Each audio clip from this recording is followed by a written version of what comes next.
3 tahun yang lalu kami ketemu dengan Coach Sintayong, punya cita-cita membangun tim nasional.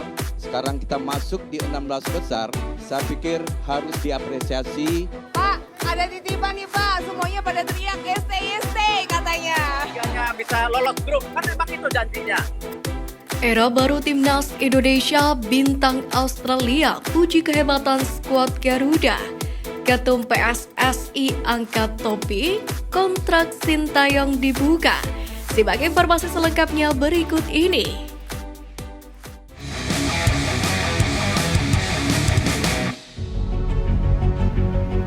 Angkat topi performa Timnas Indonesia, Ketum PSSI bicara nasib Sintayong.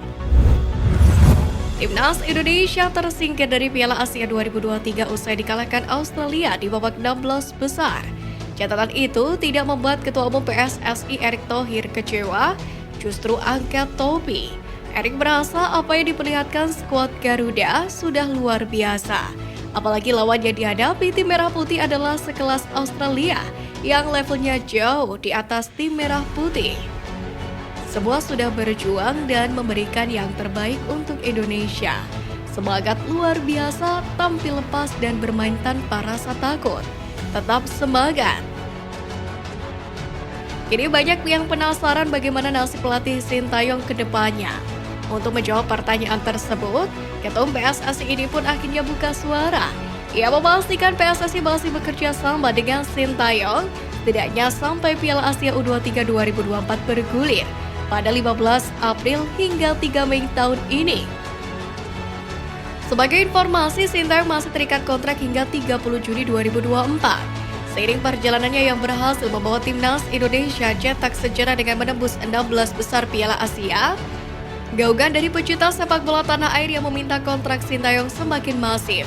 Dalam acara nonton bareng Timnas Indonesia di halaman kantor Kemenpora, banyak pendukung yang meminta Sintayong diperpanjang kontraknya. Kebetulan Erick Thohir turut menyapa penonton lewat sambungan video call. Dalam kesempatan itu juga, dia memberikan jawabannya. Kalau U23-nya lolos grup, kan memang itu janjinya, lolos grup. Jadi kalau sekarang lolos 16, nanti di U23 kan 16 tim. Jadi lolos grup menjadi 8 besar. Itu targetnya. Dalam kesempatan yang sama, Erick juga menyampaikan apresiasi kepada perjuangan skuad Garuda kendati kalah dari Australia. Pria yang menjabat sebagai Menteri BUMN itu juga meminta kepada supporter untuk kembali mendukung perjuangan tim Merah Putih di Piala Asia U23. Sementara itu, legenda sepak bola nasional Ferry Sandria yakin PSSI mengambil keputusan yang bijaksana, yakni soal nasib kontrak pelatih Timnas Indonesia Sintayong. Jika kontraknya diperpanjang, Ferry merasa itu wajar, mengingat Sintayong melakukan banyak hal baik untuk Timnas Indonesia. Salah satunya memperbaiki peringkat FIFA skuad Garuda dari 173 pada tahun 2020 menjadi 146 sampai 21 Desember 2023.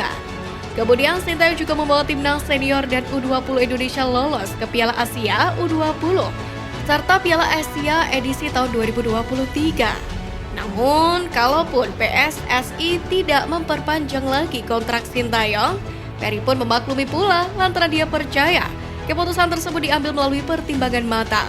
Sebab menurut Ferry, Sintayong sebagai pelatih pasti juga memiliki beberapa kekurangan selama berkiprah di tanah air.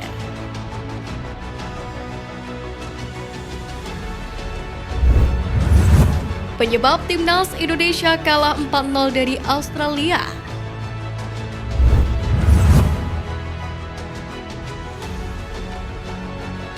Hal utama yang membuat Timnas Indonesia kalah dari Australia adalah karena mereka bermain efektif.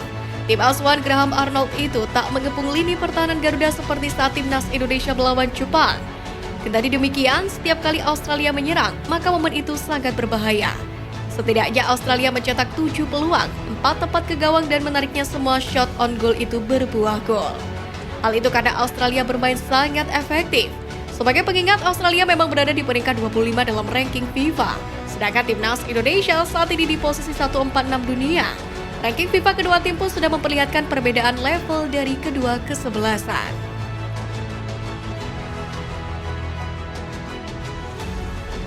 Timnas Indonesia banyak membuang peluang di laga melawan Australia. Alasan utamanya jelas karena lini depan yang kurang tajam. Rafael Struijk yang ditugaskan sebagai ujung tombak Garuda gagal bekerja dengan baik. Pemain Ado Den Haag itu beberapa kali telat mengambil keputusan, salah mengumpan dan salah posisi sehingga rekannya pun kesulitan.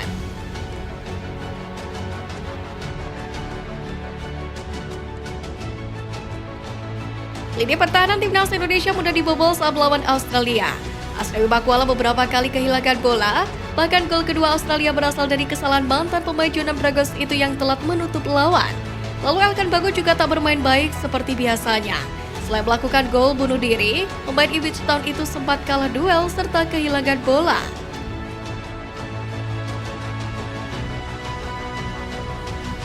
Timnas Indonesia berhasil memiliki 5 peluang dan hanya 1 yang benar-benar tepat ke gawang Australia. Beberapa peluang sisanya terbuang sia-sia dan tak bisa dimanfaatkan dengan baik. Tentu ini akan menjadi pekerjaan rumah yang harus diselesaikan lini depan Timnas Indonesia.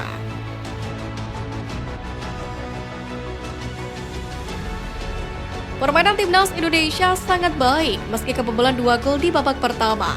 Terlihat skema permainan berjalan baik dan sejumlah peluang tercipta. Akan tetapi hal tersebut justru tak terlihat di babak kedua. Seakan para pemain sudah kehilangan fokus. Tentu hal serupa tidak boleh terjadi lagi di pertandingan Timnas Indonesia selanjutnya. Pujian besar bintang Australia jadi era baru Timnas Indonesia.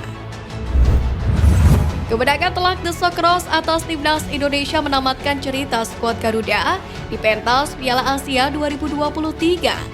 Walaupun tim asuhan STY harus angkat koper usai kekalahan besar ini, namun gelandang Australia tetap memberikan pujian besar kepada Timnas Merah Putih. Bahkan gelandang klub Jerman ST Pauli itu menyebut tim Merah Putih memberikan sejumlah masalah kepada Australia di babak pertama. Kami tahu mereka akan datang ke sini tanpa kehilangan apapun hari ini. Kami tahu mereka akan datang dan berjuang dan berlari.